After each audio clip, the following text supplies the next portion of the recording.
So we got a nice partner drill going on. For glute activation, you want the hip extended and you're both pushing back into each other. Then try and move the feet around, make wee tiny circles.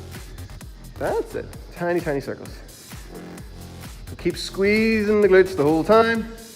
And if you don't have a friend, you can use a box for Chris. Keep squeezing the glutes the whole time. Straighten out those arms, Michael. Be ashamed of yourself. Straighten out your arms. There we go.